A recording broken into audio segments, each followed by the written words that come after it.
Гадаадад дэмжлүүлж байгаа иргэдтэй төрөөс дэмжлэг үзүүлэх тусгай тогтоол засгийн газарт бий. Энэ хүрээнд манай улсад дэмжлэх боломжгүй 27 өвчний жагсаалт эмнэлгийн дүгнэлт гаргах журмыг батлаад байгаа юм а. Эрүүл мэндийн яамд өдөрт нэг өргөдөл буюу 365 хоногт 250-аас 300 гадаад явах эмчилгээний зардал хүссэн өргөдөл ирдэг юм байна. Эдгээр өргөдлийн дийлэнх нь Монгол улсад эмчлэх боломжгүй өвчтнүүдийн хүсэлт байдаг гэж яамны зүгээс хэлж байна.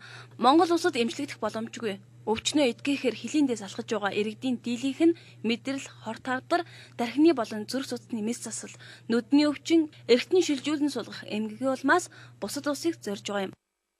Энэ журмыг шинчилгээр сангийн яамд бас явах өвчнийхэн хүрээг өргөжүүлэхээр сангийн яамд санал явуулсан боловч сангийн яамнаас дэмжлэг авч чадаагүй. Тэгээд одоогоор бол 11 онд гарсан сайдынхаа тушаалаар тэр тушаал заагдсан өвчнөрөө өвчнийхэн хүрээнд одоо сайдын төсвийн багцад байгаа мөнгөний хэмжээгээр багч гэсэн одоо иргэддээ бас гадаадад явахад нь дэмжлэг үзүүлж байгаа.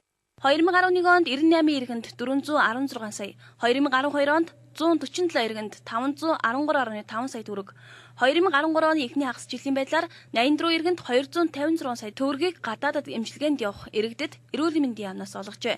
Гэтэл гадаадад эмчилгээнд явсан иргэдийг Монгол улсад ирэхэд нь эмчилгээ үзүүлэх боломж хомос байгааг иргэдийн зүгээс мэдээлж байна. Учир нь гадаадад өндөр үнэтэй хагалгаа хийлгээд Монгол улсдаа ирэхэд нь хагалгааны дараах эмчилгээ хийчих эмнэлэг ховор байна гэсэн шүүмжийг гадаадад эмчлүүлэгчдийн арга ирхнээс хэлж байлаа. Энэ ч бүтэн байна. Та нар болоогүй ор байхгүй байна. Тэгвэл тэхгүй байна, ихгүй байна гэдэг. Тэгэхээр нөгөө нэг 21 хоногт хийм эмчилгээний үр дүнгээ гарах гэсэн хүмүүс маань 6 удаа хийм эмчилгээ хийх хэрэгтэй гэдэг. Гэтэл очиод нөгөө хийм эмчилгээ гэхээр тань тал байхгүй бол эмч танихгүй бол нөгөө 21 хоногт эмчилгээгээ хийх чадахгүй болж байна. Тэгээ одоо хавдрын дайр сүрийн эмч ямар ч хариуцлага байхгүй. Хавдрын очиод энэ хавдар мөнөөхөд хавдар биш нөөх байна гэчихэд буцаад ингэж яхаар нөгөөх нь айл хэдийн хавдар цаг алдсан л байгаа байхгүй. Гэтэл энэ асуудлаа шийдэхгүй зүгээр л мөнгө төгрөг өгөөл ийм байна гэж зүгээр бодит байдал тоо ярьж байж болохгүй. Бодит байдал дээр Монголын эмнэлгийн салбар та бүгдээрээ мэдчихэж байгаа шүү дээ. Зүгээр нэг шинжилгээ өгөхөд тань тал байхгүй бол хариуг нь авахд тань тал байхгүй бол ямар байдаг вэ? Ер нь бол тийм л байгаа шүү дээ. Бодит байдал. Тэгэхээр бид нар зүгээр яг бодит байдалтайгаар л илэрх хэрэгтэй шүү дээ. Өнөөдөр хэдэн төгрөг авах гээд байгаа биш.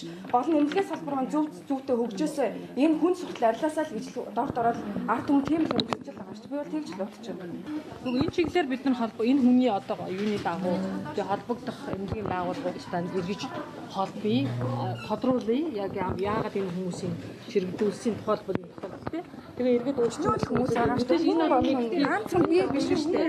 Энэ хүн ч гэсэн хүүхдээ эмчилж одоо хүн таньгаас болсон юм байх гэж бодож байна. За тэгээ өнөөдөр яг гадаадад дэмжлүүлэхээр төрөөс санхүүгийн тусламж авч байгаа иргэдийн 42% нь 3 сартаагаас 17 хүртэлх насны хүүхдүүд байна. Өнөөдөр 19 хүнд 65 сая төгрөгийн тусламж үзүүлж байгаагаа эрүүл мэндийн яамнаас мэдээллээ.